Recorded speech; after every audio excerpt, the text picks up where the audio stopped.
All right, good evening, everybody. Today we're going to be doing practice and problem solving for generating equivalent expressions.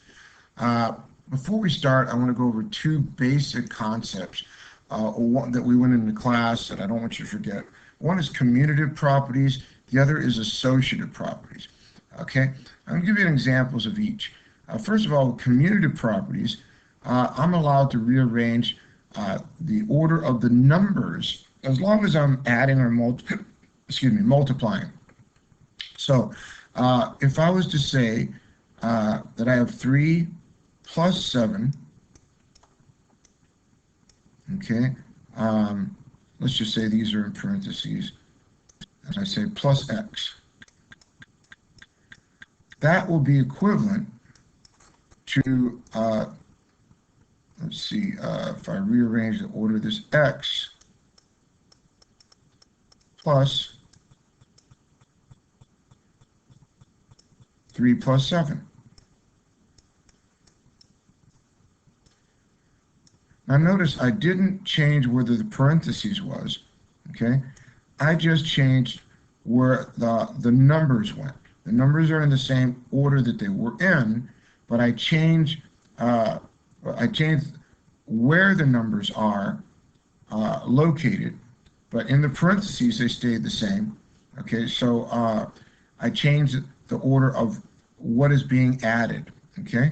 But it's still going to equal the same because when I'm adding, all numbers come up to the same sum. You can do this with multiplication as well.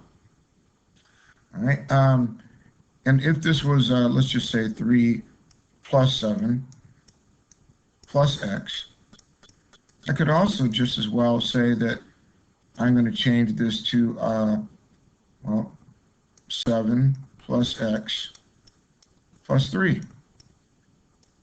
Okay? In this particular case down here, though, when I had the parentheses, I didn't want to change the order it was in it because then I would be dealing with associative property as well. Let's look at associative property. Associative property is taking the parentheses and moving them, but not moving the order. Okay? So let's just say I had the same example, 3 plus 7, and in parentheses, plus x. This would be equivalent to 3 plus, parentheses, 7 plus x.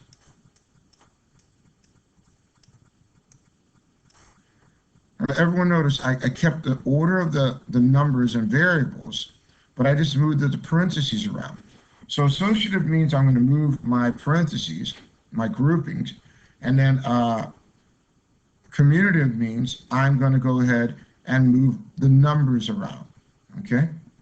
All right, so let's go ahead and try to work these out. I'm going to do all the odd ones. You guys got the evens today.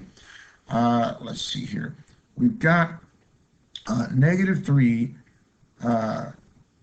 This just says writing equivalent expressions. It doesn't say that whether we have to do this using commutative properties, associative property. They just want an equivalent expression.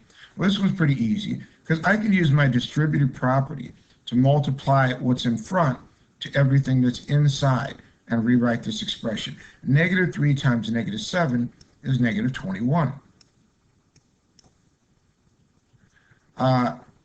Now, -3 times +5 is -15.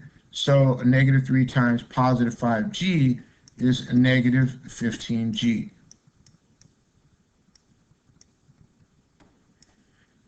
All right, and that would be my new expression for step number 7.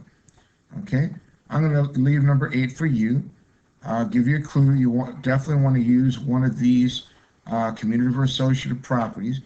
Over here we've got 2/9 minus 1/5 plus x. Well, this is pretty easy to find the same one because I'm subtracting and I'm multiplying. Okay. Now, this tells me I've got to take my symbols, okay, and move them around, but I can't change what I'm multiplying here. Okay. So I could write this as, let's see, remember, we could write this as, well, 2, let's see, no, I'm going to try this a little different here. I could write this as negative 1/5 times x, okay, and then I could add it to 2/9. All right.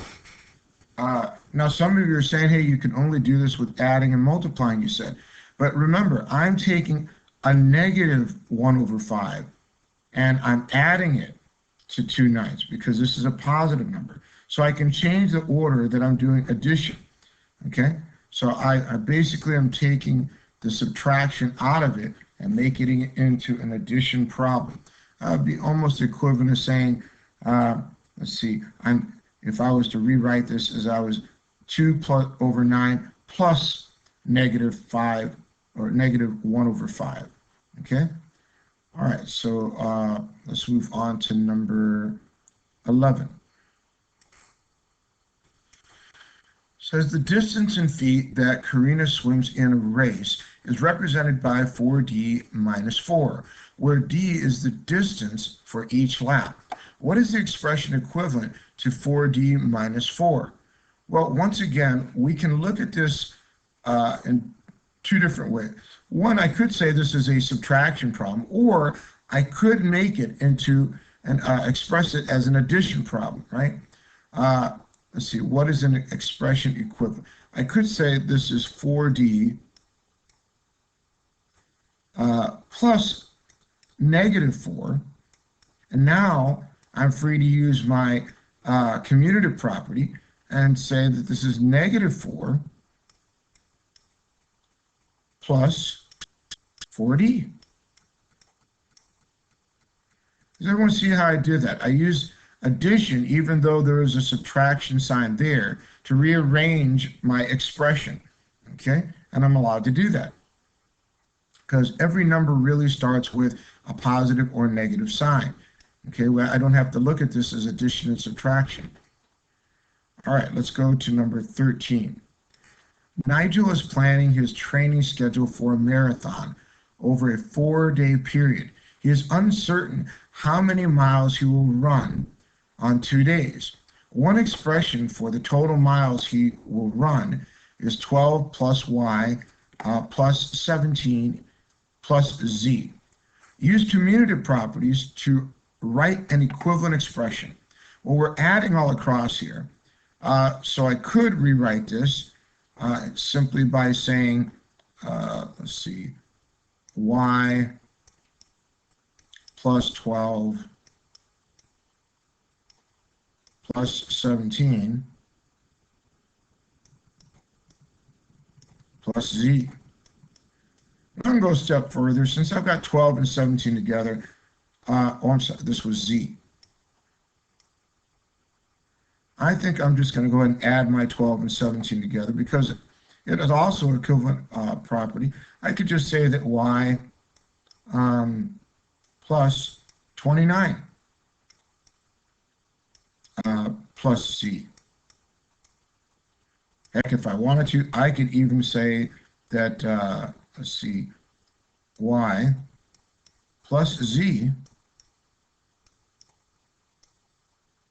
plus 29. And I'm still writing an equivalent expression, okay? I'm going to go to number 15 now. Write an expression equivalent to x minus 3y plus 4. Once again, I can break this down by saying this is really x plus negative 3y plus 4. And if I wanted to rewrite this, I could simply say that, well, I'm going to claim that negative 3y plus 4 plus x. I could even say that this could be, well, uh, let's see, x plus 4 plus, or excuse me, minus, I should say,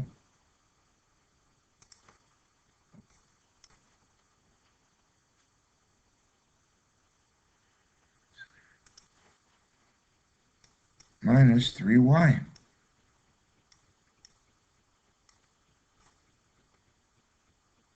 Now, would that be correct? Let's think about this for a second.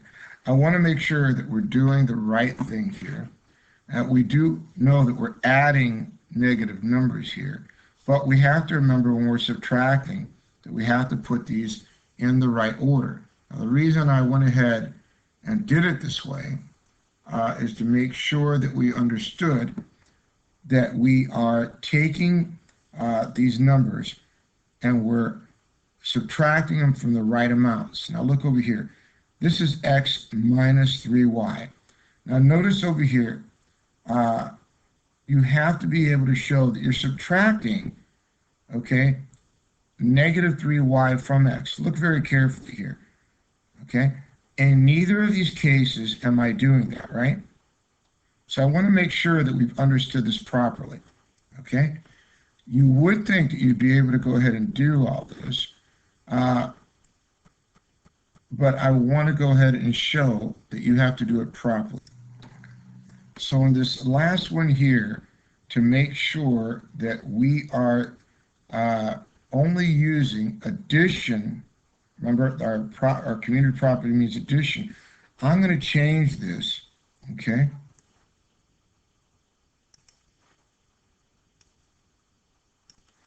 To show that I'm adding a negative 3y. Okay? Now this one could be at the beginning, all right? But at the end, because we're still adding, right? But if you're using at the end, I want you to put the parentheses around it to show that you realize using the commutative property and only adding numbers, all right? Okay, let's do number 16, or no, number 17. This is high order thinking. But before we do, let's get our secret code word in, okay? And I'm looking at a magazine, and it says the heart of a selfless child. So the girl is holding a teddy bear. So we're just going to put the secret code word. It's not actually a word today. Okay?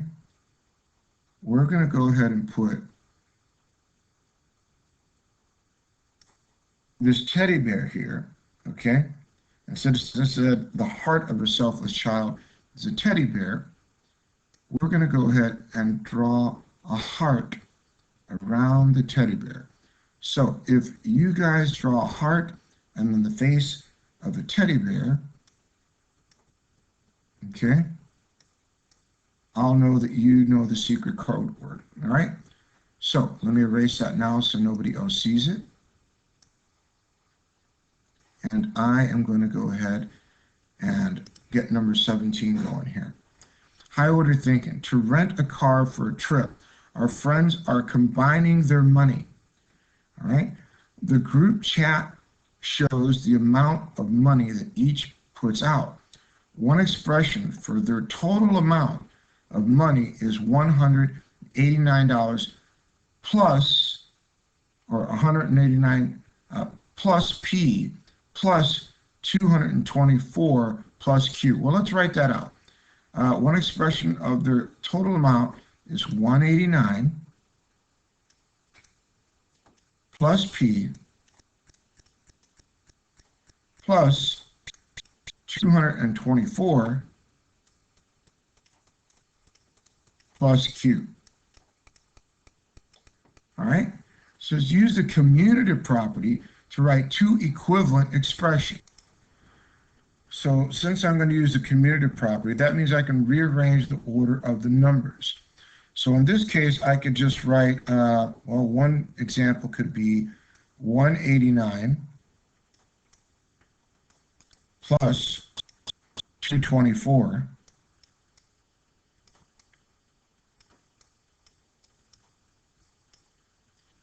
plus P plus Q. Another example, I mean, all I've got to do is just pick an example where I rearrange the order of the numbers. I could put 189 plus 224 again.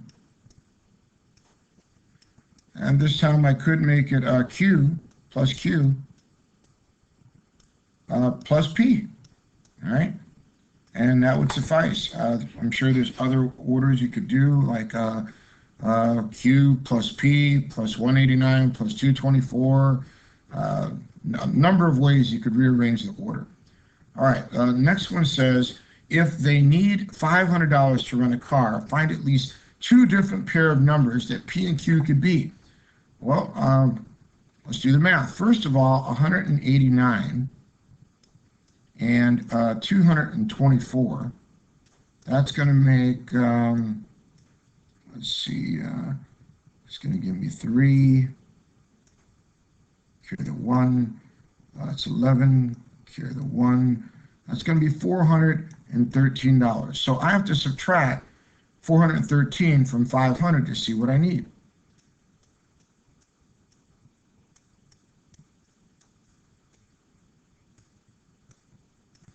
And that's going to give me, looks like $87. So I need to pick two numbers that Q and P could be that are going to equal $87. Let's see. Well, I could pick, let's see, find at least two different pair of numbers. One pair of number could be, well, I know that, let's see, 70 and 17 make 87. Let's see, I could also make, well, I could make 50 and 37. I suppose I could even make 40 and, let's see, 47. Any two numbers that are going to equal 87 could be P and Q. All right, and that's all of them that I had for tonight. Hopefully this helped you with your homework, and I'll see you in class. Have a good night.